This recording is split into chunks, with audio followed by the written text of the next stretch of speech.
Dari awal, saya memutuskan untuk tidak mau membahas pilihan presiden karena saya yakin ketiga capres-cawapres kita adalah putra-putra terbaik bangsa yang pastinya ketiganya maju di kontestasi politik ini membawa niat-niat baik untuk negara Indonesia yang lebih baik. Namun, pada akhirnya saya merasa ada yang kurang jika tidak berbicara tentang pilihan saya. Kenapa? Karena saya teringat ucapan seorang ulama, jika kau diberi satu doa mustajab, doa yang pasti dikabul, maka mintalah pemimpin yang adil.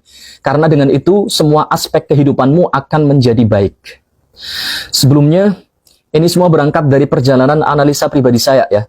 Jadi yang mau setuju silahkan, yang enggak juga bebas. Saya nggak mau ribut, caci maki dan lainnya. Bagi saya pilpres bukan ajang perpecahan. Justru ini harus kita jadikan sebagai momen persatuan.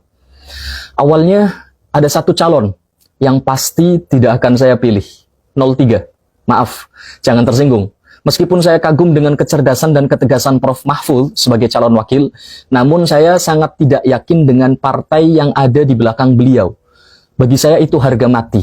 Maka sisa 2, 01 dan 02. Bahkan sempat ada statement dari saya untuk kalangan internal keluarga, bebas 01 atau 02 sama saja. Lalu seiring berjalannya waktu, debat capres pertama, kedua, sampai yang terakhir kemarin, masing-masing saling serang, pendukungnya saling menjatuhkan, tapi saya nggak fokus ke saling serang dan menjatuhkannya. Saya fokus pada 2, bagaimana visi misi dan program mereka tentang pendidikan dan bagaimana mereka berkomitmen untuk pemberantasan korupsi.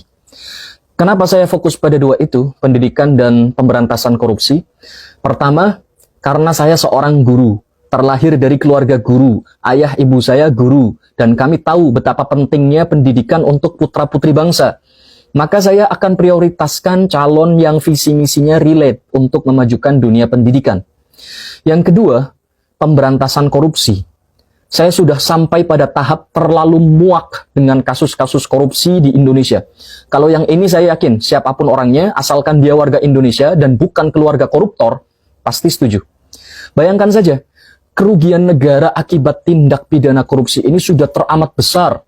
Korupsi di hampir semua sektor ada, di semua tingkatan ada, dari pusat sampai ke daerah dengan jumlah yang sangat-sangat supermasif. Tapi ketika ketangkep, hukumannya kayak main-main.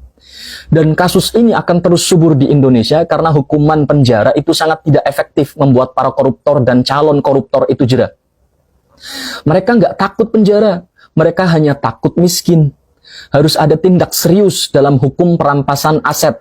Koruptor harus dimiskinkan agar mereka merasakan bagaimana menderitanya rakyat kecil yang uangnya mereka makan. Mereka gunain buat jalan-jalan ke luar negeri, beli tas branded sama Rubicon.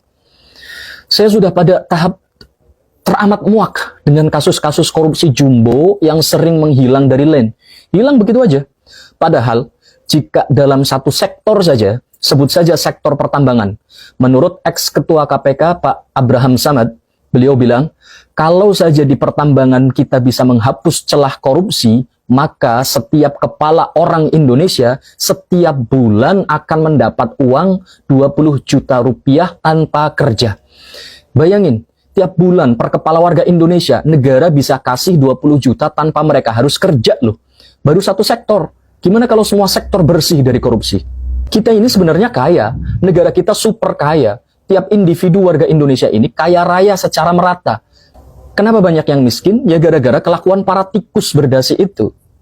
Jadi, pendapat saya, berdasarkan penilaian saya terhadap 2 aspek tadi, pendidikan dan pemberantasan korupsi, maka saya putuskan, bukan karena emosional atau gimmick atau ikut-ikutan, ini murni pandangan pribadi, saya menjatuhkan pilihan pada 01. Silahkan Anda pada pilihan masing-masing, silahkan saling bantah data di kolom komentar tanpa menghina. Apapun pilihannya, kalian tetap saudara saya.